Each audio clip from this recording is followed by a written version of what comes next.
Amazing অ্যারাউন্ডে সকলকে স্বাগত। Paschimbanga voter তালিকা সংশোধন প্রক্রিয়া নিয়ে সাধারণ মানুষের মধ্যে উদ্বেগ ও ভুল ধারণা তৈরি হচ্ছে। সেই সমস্ত উদ্বেগ ও ভুল ধারণা দূর করবার জন্য এবং প্রয়োজনীয় নথি সংক্রান্ত যে সমস্ত বিভ্রান্তি রয়েছে এবং উদ্বেগ কাজ করছে, সেই উদ্বেগ দূর করবার জন্যই আজকের এই ভিডিওটি প্রস্তুত করা। অবশ্যই ভিডিওটি অত্যন্ত গুরুত্বপূর্ণ, প্রয়োজন হলে ভিডিওটি শেষ পর্যন্ত দেখতে পারেন। এই বিশেষ নিবিড় সংশোধনীর ঐতিহাসিক প্রেক্ষাপট কী রয়েছে? এটিকে এই প্রথমবার নিবিড় সংশোধনী প্রক্রিয়া চালু হচ্ছে এমন তো নয়। বিশেষ নিবিড় সংশোধনীর ঐতিহাসিক প্রেক্ষাপট রয়েছে। পশ্চিমবঙ্গে ভোটার তালিকার বিশেষ নিবিড় সংশোধন নতুন কিছু বিষয় নয়। এর আগেও 2001-2002 সালে এই প্রক্রিয়া চালানো হয়েছিল এবং 2002 সালের 1 জানুয়ারি চূড়ান্ত ভোটার তালিকা প্রকাশিত হয়েছিল। এই 2002 সালের ভোটার তালিকাটি অত্যন্ত গুরুত্বপূর্ণ, কারণ যদি আপনার নাম এই তালিকায় থাকে তবে আপনাকে ইতিমধ্যেই ভারতের একজন বৈধ ভোটার হিসাবে বা নাগরিক হিসাবে গণ্য করা হয় এবং নির্বাচন কমিশনের পক্ষ থেকে সাধারণত আর কোনো প্রমাণের প্রয়োজন হয় না। সেক্ষেত্রে আপনাকে শুধুমাত্র 2002 সালের ভোটার তালিকার সেই পৃষ্ঠাটি জমা দিতে হবে যেখানে আপনার নাম রয়েছে। এখন যদি 2002 সালের ভোটার তালিকায় আপনার নাম না থাকে, যদি পরবর্তীতে হয়ে থাকে এবং আপনি যদি সঠিক হয়ে থাকেন, তাহলে কি রয়েছে? জন্ম সাল অনুযায়ী প্রয়োজনীয় যে সমস্ত নথিগুলো আছে, আমরা পূর্ববর্তী ভিডিওটিতে সে বিষয়ে আলোচনা করেছি। জন্ম সালের উপর ভিত্তি করে নথি জমা দেওয়ার জন্য তিনটি পরিস্থিতি তৈরি হচ্ছে, তিনটি পদ্ধতিগত দিক তৈরি হচ্ছে। এক্ষেত্রে ভিত্তি হচ্ছে বছর, অর্থাৎ 1987 সালের 1 জানুয়ারি এবং 2002 সালের 1 জানুয়ারিকে ধরা হয়েছে। জন্মসাল 1987 সালের আগে, তো সেক্ষেত্রে কী কী ডকুমেন্টস দেওয়া হবে? 1987 সালের আগে যদি আপনার দেখা যাচ্ছে যে আপনার নাম 2002 সালের ভোটার তালিকায় থাকে, তবে সেই পৃষ্ঠার কপি জমা দিলেই চলবে। যদি না থাকে তবে নির্দিষ্ট 11টি নথি রয়েছে, সেই 11টি নথির মধ্যে যে কোনো একটি জমা দিলেই হবে। আর জন্ম তারিখ যদি 1987 সাল থেকে 1 জানুয়ারি 2002 মধ্যে হয়, কি করবেন? আপনার নিজের জন্য 11টি নথির মধ্যে যে কোনো একটি প্রয়োজন হবে। এছাড়াও যদি আপনার বাবা বা মায়ের নাম বা 2002 সালের ভোটার তালিকায় থাকে, তবে সেই পৃষ্ঠার কপি যথেষ্ট। বাবা মায়ের যে কোনো একজনের জন্য 11টি নথির মধ্যে একটি প্রয়োজন হবে। 1 জানুয়ারি 2002 সালের পরে যদি আপনার জন্ম হয়, অর্থাৎ আপনার নিজের জন্য 11টি নথির মধ্যে যে কোনো একটি প্রয়োজন হবে। বাবা মা উভয়ের নাম যদি 2002 সালের ভোটার তালিকায় থাকে, তবে সেই পৃষ্ঠার কপি জমা দিন।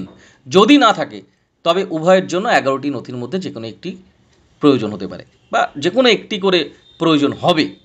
যদি আপনার বাবা মায়ের নাম 2002 সালের ভোটার তালিকায় থাকে, এমনকি আপনার নাম না থাকলেও চিন্তার কারণ অনেকটাই কম। কেন?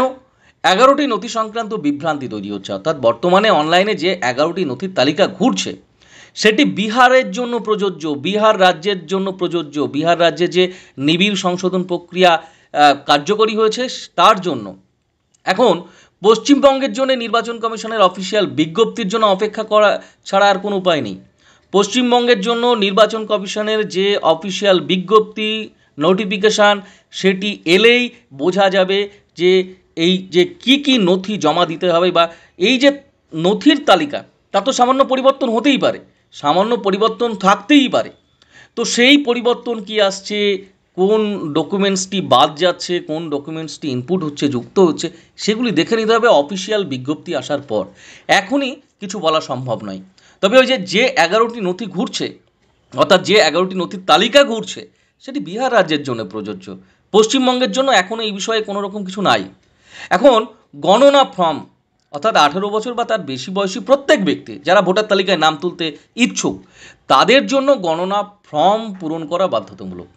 এই ফর্মটি বুথ লেভেল অফিসার অর্থাৎ বিএলও যারা রয়েছেন তারাই কিন্তু সরবরাহ করবেন, তারাই দেবেন, অথবা অনলাইনেও পূরণ করা যাবে। এখন বেশ কয়েকটি সাধারণ উদ্বেগ রয়েছে, তার সমাধান কি রয়েছে? এপিক নম্বর পরিবর্তন। যদি 2002 সালের পর আপনার এপিক অর্থাৎ ভোটার পরিচয়পত্র, যেটা ভোটার কার্ড, সেই নম্বর, ভোটার কার্ডের নম্বর যদি পরিবর্তিত হয়ে থাকে, তবে চিন্তার কিছু নেই, এক্ষেত্রে চিন্তা করার কিছু নেই। নির্বাচন কমিশন আপনার পুরনো এবং নতুন নম্বর কিন্তু লিঙ্ক করতে পারবে, সুতরাং এই নিয়ে চিন্তার কিছু নেই। বা বানান বা জন্ম তারিখের ভুল যদি থেকে থাকে, অর্থাৎ 2002 সালের ভোটার তালিকায় নামে বা জন্ম তারিখে ছোটোখাটো ভুল থাকলে তা সাধারণত কোনো সমস্যা নয়। বিশেষ করে যদি আপনার বর্তমান এপিক কার্ড যেটা, সেখানে যদি সঠিক তথ্য থাকে তো এই বিষয়ে চিন্তার তেমন কারণ নেই। এবং বড় ধরনের ভুলের ক্ষেত্রে আপনি 11টি বিকল্পের মধ্যে যে কোনো একটি তথ্য দেখাতে পারেন, তথ্যসহ একটি ব্যবহার করতে পারেন। এখন 2002 সালের যে তালিকা, সেই তালিকায় এপিক নাম্বার না থাকলে, অর্থাৎ যদি 2002 সালের ভোটার তালিকায় আপনার নামের পাশে এপিক নম্বর না থাকে, কিন্তু আপনার কাছে বর্তমানে এপিক নম্বর সহ ভোটার আইডি কার্ড থাকে, তবে সেটাই যথেষ্ট। এরপরে একটি বিষয়, ঠিকানা পরিবর্তন। বিশেষ করে বিয়ের পর মহিলাদের জন্য এই বিষয়টি হয়ে থাকে। ঠিকানা পরিবর্তন হলেও যদি আপনার নাম 2002 সালের ভোটার তালিকায় থাকে, তবে আপনি এখনও একজন বৈধ ভোটার। আপনাকে শুধুমাত্র 2002 সালের তালিকা থেকে সংশ্লিষ্ট যে পৃষ্ঠা, সেই পৃষ্ঠাটি দিতে হবে। এখন বাবা মা যদি মৃত হন, মৃত বাবা মা, তো যদি কারো বাবা মা মারা গিয়ে থাকেন কিন্তু তাদের নাম 2002 সালের ভোটার তালিকায় ছিল, তবে আপনার আবেদনের জন্য এটি কোনো সমস্যা হবে না। রাজ্যের বাইরে থেকেও আবেদন করা যাবে, চিন্তার কারণ নেই। পশ্চিমবঙ্গে প্রক্রিয়া শুরু হলে NVSP অর্থাৎ ন্যাশনাল ভোটার সার্ভিস পোর্টাল, এর মাধ্যমে অনলাইনে গণনা ফর্ম পূরণ করা যাবে। নথি এবং ছবিও এখানে অনলাইনে আপলোড করা যাবে, চিন্তার কারণ নেই। এখনই আতঙ্কিত হওয়ার কোনো প্রয়োজন নেই। আতঙ্কিত না হয়ে পশ্চিমবঙ্গের জন্য নির্বাচন কমিশনের অফিসিয়াল বিজ্ঞপ্তির জন্য অপেক্ষা করুন এবং যে কোনো প্রশ্ন, যে কোনো সমস্যা হলে বিএলওর সাথে কথা বলুন, পরামর্শ করুন।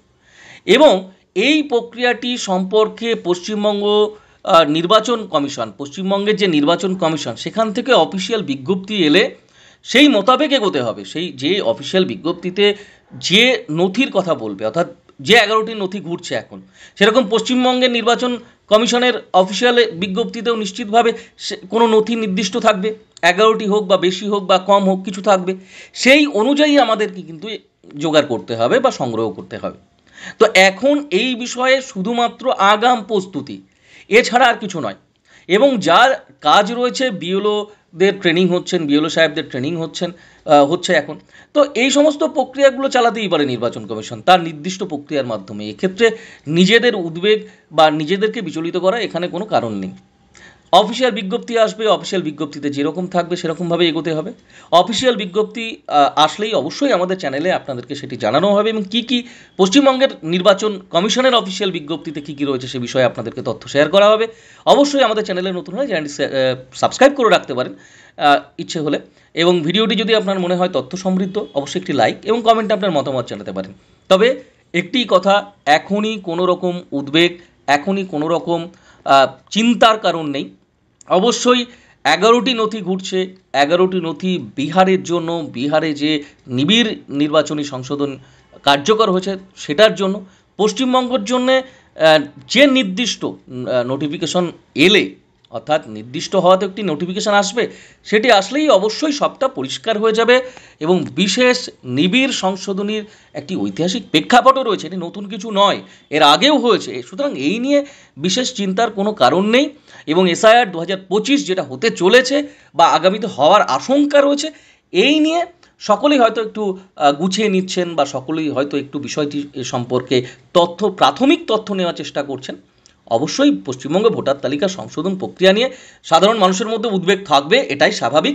এবং ভুল কিছু ধারণাও হয়তো তৈরি হচ্ছে বিভিন্ন কারণে, বিভিন্ন প্রশ্ন আসছে, যে কারণে সেই প্রশ্নের সমাধান বা উত্তর পাওয়া যাচ্ছে না বলে হয়তো বিভ্রান্তি হতে হচ্ছে বা ভীতি তৈরি হচ্ছে। তো সেক্ষেত্রে যে কোনো বিষয়ে, এই সংক্রান্ত যে কোনো বিষয়ে অবশ্যই বিএলও সাহেবদের সঙ্গে যোগাযোগ করুন। নিজের বুথের মধ্যেই থাকবে, নিজের ওয়ার্ডের মধ্যেই থাকবে, বিএলও সাহেবদের সঙ্গে কথা বলুন। খুব দূরে কোথাও যেতে হবে না, হয়তো অনেকেরই বিএলও সাহেব পরিচিত, তো সেক্ষেত্রে কথা বলা যেতেই পারে। প্রয়োজনীয় তথ্যের আপডেট পেতে আমাদের সঙ্গে থাকতে পারেন। সকলে ভালো থাকুন, সুস্থ থাকুন। সকলকে ধন্যবাদ।